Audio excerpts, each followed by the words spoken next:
Foi no Egito que a vida espiritual se tornou abstrata e os homens começaram a viver somente para o que vai morrer, o corpo físico.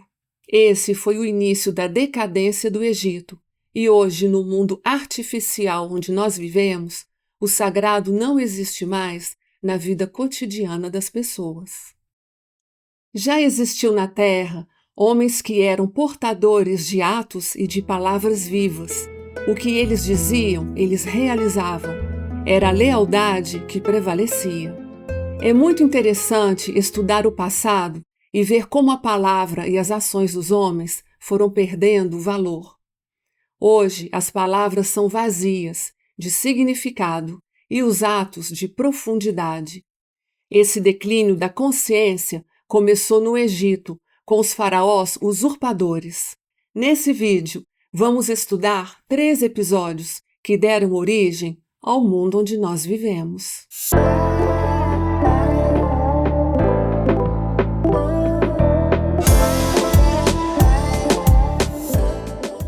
No Egito Antigo, a base fundamental da existência e da legitimidade de um homem era a certeza de ter sido criado por uma inteligência superior divina e que a vida era uma sucessão da recriação do ato fundador do início dos tempos.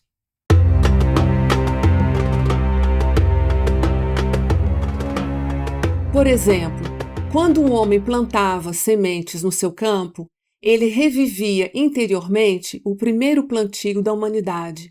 E quando ele colhia, ele revivia o momento da primeira colheita. E toda a sua vida era preenchida por atos que vivificavam a memória do que era sagrado. Quando uma mulher tecia as roupas da sua família, ela cantava. Tecer as roupas era para ela um ato sagrado. Ela colocava todo o seu amor no ato de tecer. E isso criava uma grande proteção espiritual para sua família.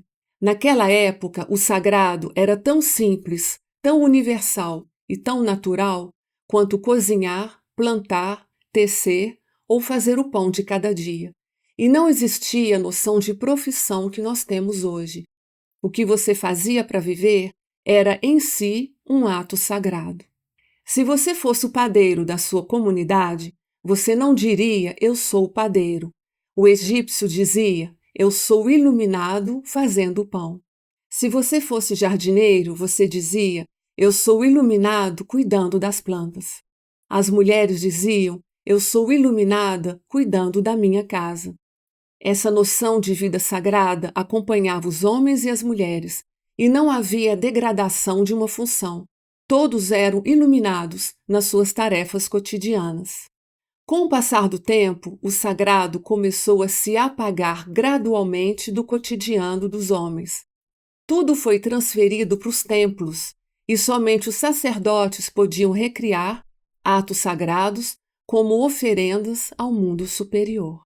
O sagrado foi sendo retirado da vida cotidiana, e os homens voltaram seu olhar exclusivamente para o lado material da vida.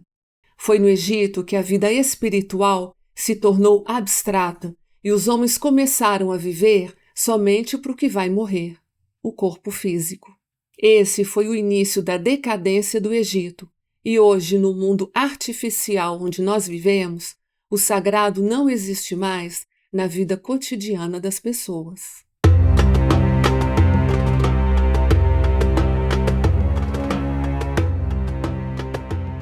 Numa cultura saudável e natural, existe uma transferência de conhecimento que chamamos de educação, mas que deveria ser chamada de transmissão.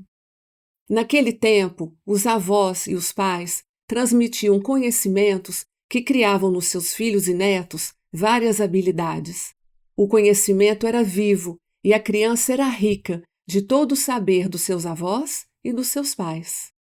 Essa transmissão direta e individual foi sendo gradualmente transferida para as escolas, e era o governante quem dizia o que as crianças deveriam aprender. O saber foi se tornando coletivo e não mais uma herança individual que enriquece a sociedade.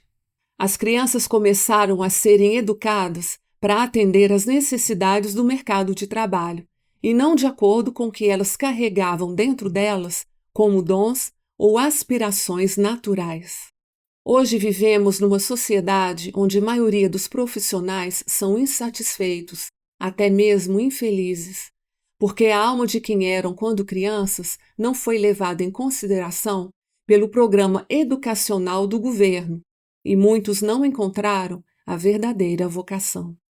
No mundo atual, o único método de aprendizado que ainda respeita a vida interior das crianças e as colocam em contato direto com a natureza viva são as escolas Waldorf, que desenvolveram a pedagogia de Rudolf Steiner.